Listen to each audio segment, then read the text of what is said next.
Welcome to the Chelsea Fans Channel. I'm joined by Charlie, the Hurricane Skiller from the Mail Online. We are trying out a brand new look Backpage Blues. Do us a favour if you enjoy it, give it a thumbs up just so we can monitor it, and if you don't like it, we may revert back to the old one. This one is going to consist of Thibaut Courtois, Gianluigi Donnarumma, my Prince John Obi Mikel, and Romelu Lukaku.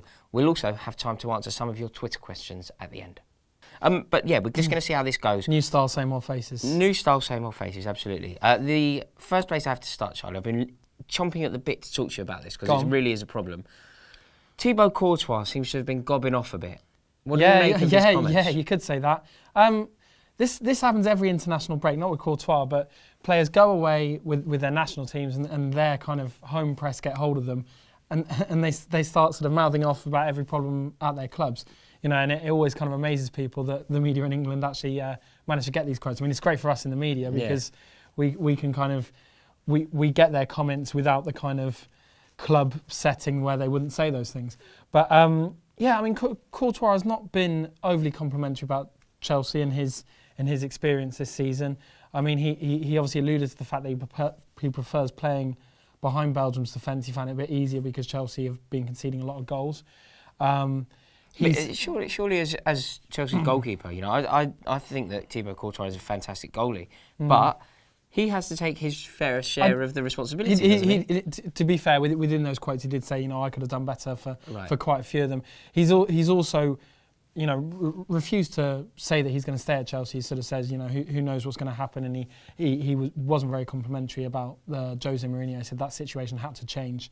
He said they needed a new manager. Frankly, I don't think it's his place to say that. You know, he's been asked the question and given his answer. I think, you know, I've had a lot of mentions on Twitter that it's all the media twisting his words. That's absolute rubbish. You know, they're his words. Yeah.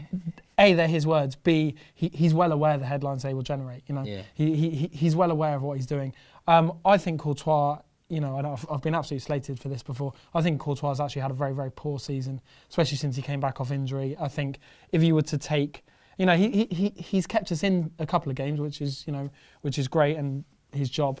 But I think if you were to list the goals that Chelsea conceded, I think he could have done better with well over half of them. Yeah. Do you know what I think is a shame? I think this sort of is a microcosm of the way that he's played. Yeah. You look at, if you take the Paris Saint-Germain away fixture. Yeah. As a case study. Yeah. I think he had a really good game that day, played brilliantly well, kept us in it, you know, we got back in it, and then he was at fault for the sort of the goal that pretty much tipped the balance hugely back in their favour, the Cavani goal. Absolutely, and you know, you rarely see him have a shocking game, but you will see moments. You will see these errors, and I think a lot of it's down to concentration and confidence. I'm not convinced that his overall authority in the box is what it could have been and what we've kind of spoiled with Petr Cech for, you know, a decade. Chelsea have stamped a huge price on his head. They have. You know, I've said on the show before, there will be bids for Courtois this summer. You know, look, no matter what I've said, no matter what anyone says, he is one of the better keepers in Europe. Yeah. You know, he's a Champions League level keeper. Keep saying this, obviously Chelsea aren't going to be in the Champions League. Real Madrid are by far the most interested party. Obviously, they had a rolling saga with De Gea that got sort of snagged right at the end. I actually think that with Mourinho, you know, pretty much nailed on to being Man United manager, I think De Gea possibly could stay there. In which case, I think Courtois is absolutely top of Real Madrid's list. And I think, you know, we reported this last week at the Mail. I mean, Courtois is well known to be well open to a move back to Madrid. Obviously, he played for Atletico when he was on loan from Chelsea. He was on Chelsea's books. He's well known to be more settled in that city. So, would he do that though? That would go against the grain of a lot of Atletico Madrid fans, wouldn't it? Yeah, it would. I'm not sure it's one that's bothers him. Because that's going to bother him. Do you feel like Real would stump up the hefty sum that we're asking? The reported figure there's been in a lot of publications is kind of 73 million or something. It would definitely have to be a world record for a goalkeeper thing, which is Buffon. Right. I'm not sure it gets quite those levels, but you know, I mean, at this point, I think if they were to offer that sort of money, I don't think there's any way Chelsea could turn it down. But it would leave us really short. It would leave us really short, and I think, you know, it's going to be difficult to attract those that level of player. So would you take that deal if it was Charlie Skillen's decision? Yeah. Would you take 73? I mean, we're actually working on that for next season. Yeah. You know. Yeah, you would sign up to the board. Would you take that? Yes, I would, certainly. Do you not think? Can I just put one case study across to you just to see if this has an impact? Yeah. You mentioned De Gea probably being the best keeper in the league. Oh, so he's certainly best keeper in the Premier League. Do you remember his first season in the league? I do. This is Courtois. It was shaky. It was. This is Courtois' second season, and I still think. I mean, De Gea's first season problems, I think, were slightly being he got beat in the air a lot, and I think I'm not sure the two they're similar problems. I think Courtois has had that bit more time to settle in. De Gea's second season was out of this world. Look, don't get me wrong. If someone said to me he'll stay at Chelsea for 10 years and be as good as Petr Cech was or even better, then I'd obviously snap your hand off. But at the minute, I think with him being unsettled, quite clearly unsettled, him kind of saying these things when he's with the Belgium team, I'm not convinced he'll be at Chelsea next season. Put it that way. Okay. And so yeah, go on. We need to start thinking along the lines of who to replace him. I've got my eye, personally speaking, being a well-travelled England fan. Go on. England are blessed for keepers at the moment. Yeah, they are. Yeah. Jack Butland. Yeah, I mean, it's a real shame he's not going to the Euros. I feel really bad for him because he's an absolute top-class keeper. I love the way he sung the anthem as well. Did you see him roaring it out? Yeah, I did. Shades of Stuart Pearce, wasn't it? Yeah. Funny enough, he posted a picture on Twitter yesterday, I think, of sort of giving the thumbs up after surgery. So hopefully, he's on the road to recovery. Good to hear, isn't it? Yeah. Look, I love Jack Butland's time for Chelsea in the event that Courtois left. I think we're going to be, we already are short of English players. That's probably going to get even more so with a certain captain leaving.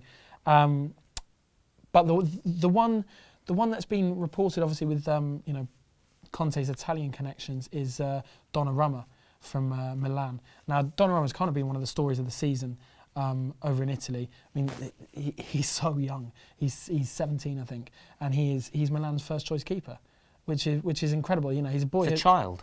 He is, mate. Yeah. A child in that position as well. He is. I mean, Courtois is very young for a keeper, and this. 17 is a different story. Oh, yeah, He's 24. No, of course, yeah, of course. But that's the point I'm making. So, I mean, whether that would be a signing for the long term, and we'd see another first choice keeper come. I mean, I think you'd have to. You'd have to. You could. Yeah, you'd have to. Especially in the Premier League, I agree. I don't think you could. Could you play Begovic for a year?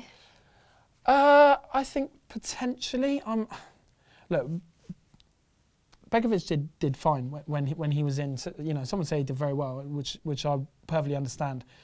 I think if Chelsea want to get back to the level where they want to be, I'm not sure Begovic's overall game is there to do that. But they might, no matter. I don't think Donnarumma will be Chelsea #1 next year. What they are certainly interested in is his future and snapping him up for the long term.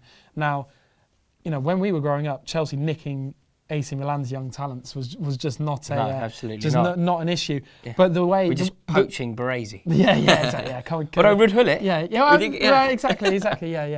Yeah. Well, no, Baresi always wanted to play with David Lee, actually. Yeah, he's a big fan. He modelled his game on this. Yeah. But the way there's so much money in the Premier League now, the Premier League, the 20 Premier League clubs are within the 30 richest in Europe as of next season, and obviously Milan have been terrible for the past couple of years.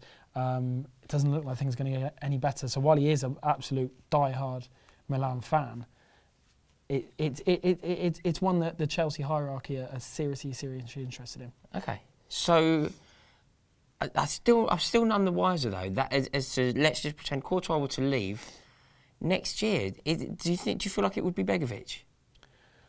As it stands, yes, certainly, but there's still a long way to go. I'd be. Let's go and get Jack Butland. Yeah, I mean, what a man he is. As a pure fan, that's who I'd want to see. As a journalist, we haven't heard anything of Chelsea getting a new #1 keeper because they would. The reason they're warding off bids for Courtois is they want to keep Courtois at the club. Right. And I mean, a lot of these situations where players fell out with Mourinho, they're trying to salvage them with Conte and see what people's relationship with Conte is like. The only reason that's going to get difficult is when the likes of Real Madrid start coming in for your players. Right. I had a conversation with our friends at Squawker yesterday, and we were talking about some very troubling news. Go on. John Obi Mikel has opened up the door to possibly leaving Stamford Bridge. Yeah, I mean, again, we see this thing where players spout off in international weeks. Prince. yeah, you're a big fan of him, aren't you? Yeah. No, I think Mikel's been fantastic in the second half of the season. What he actually said was that if he's not going to be in the first team, he will leave. He was very outspoken. He's been very outspoken about Mourinho, saying that he felt like Mourinho didn't believe in him anymore, didn't have that trust. The trust broke down, and it's since Hiddick's come back that he's really kind of been revitalised. And obviously he's been a crucial member of the team, which is fair enough. I mean, my personal opinion would be that, John Obi Mikel, there'll be commenters and viewers of this video. He really splits opinion. He really almost does. More than any other. Yeah, I mean, the amount of grief I get because people know that I'm a champion of his. Yeah. The amount of grief I get I get a lot of grief, but 80% of the grief I get is you're an idiot. You don't know what you're talking about. You think Mikel's decent. What's the other 20%? Just general kind of lifestyle and you're a fashion sense. Yeah. Right.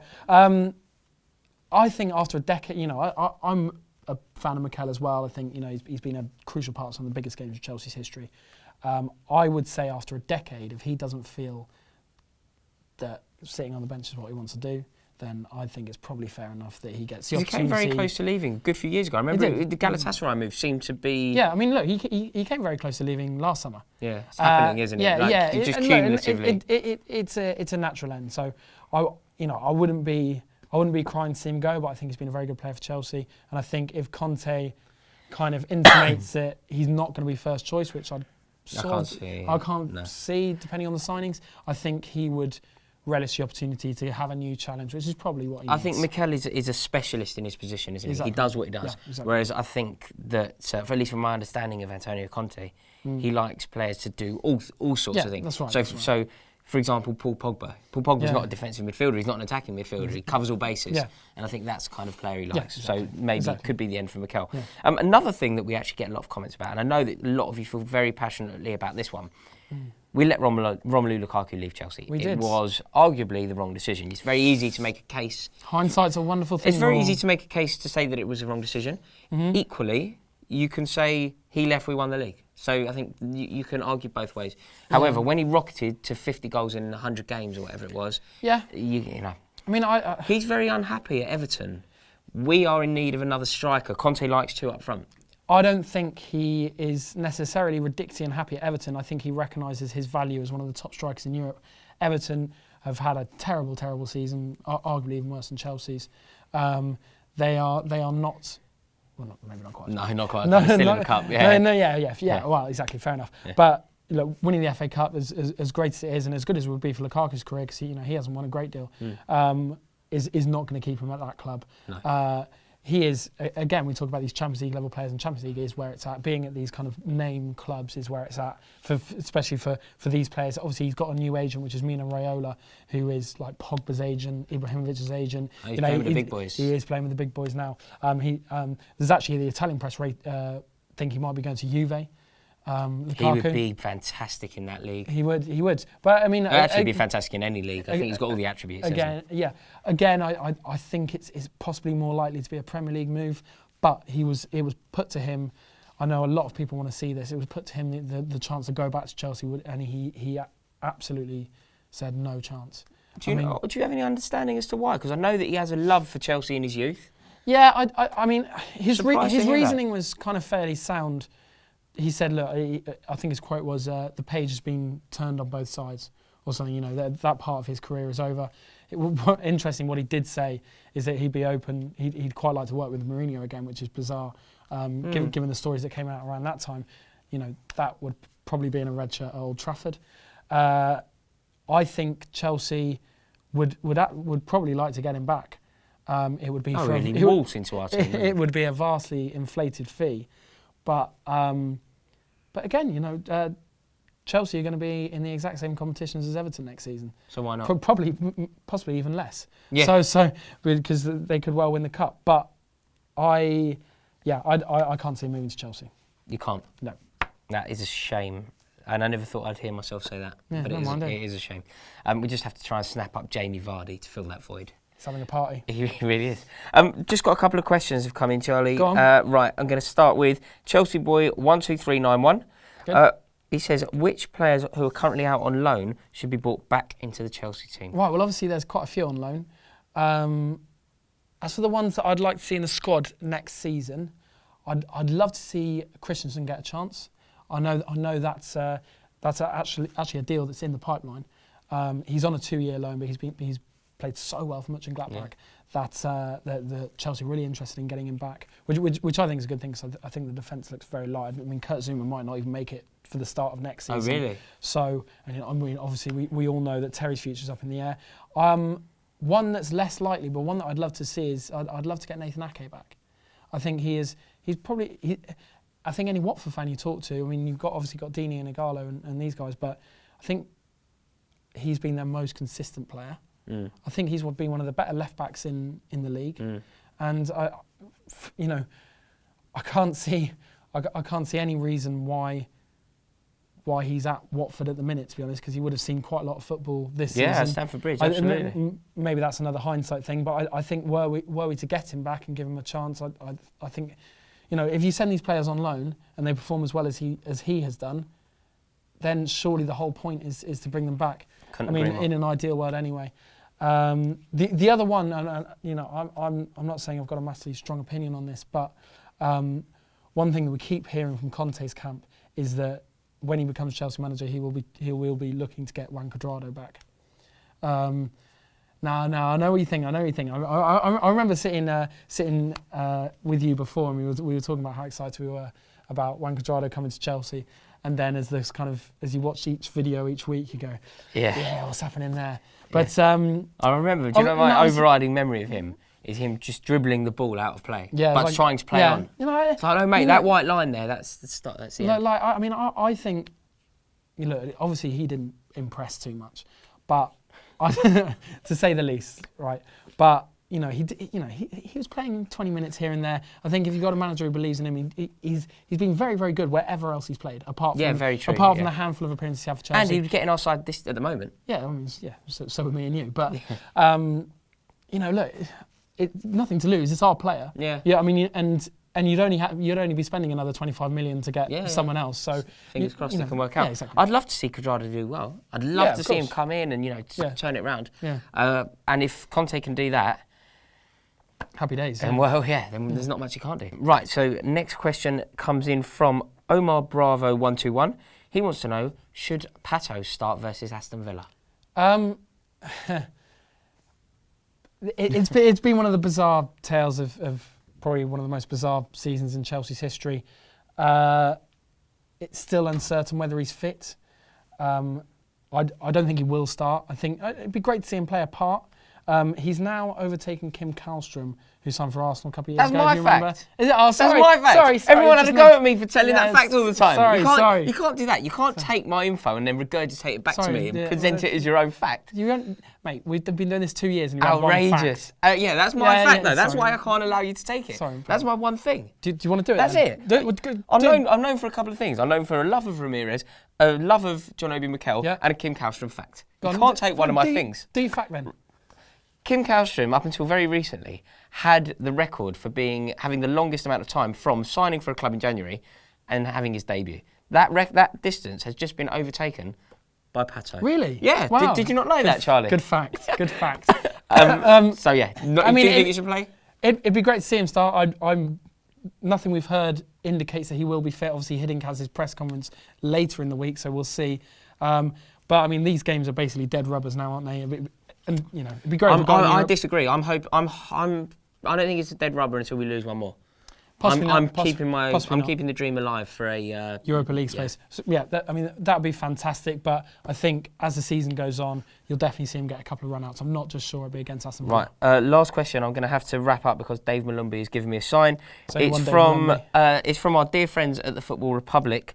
They have asked, what is the best goal you have ever seen live? Chelsea goal. Oh, they haven't said, actually. They haven't said. I think the best goal I've ever seen live is Ronaldinho's goal against Chelsea. Right. The sort of toe poke. The best Chelsea goal I've seen live. There's so many to choose from. I think most of them probably scored by Gianfranco Zola. Yes. Actually, no. I'm going to say Frank Lampard's goal against Bayern Munich in the Champions League, where he sort of caught it, flicked it over, spun around and smacked it into the bottom corner. The fantastic goal. And I'm going to go very quickly.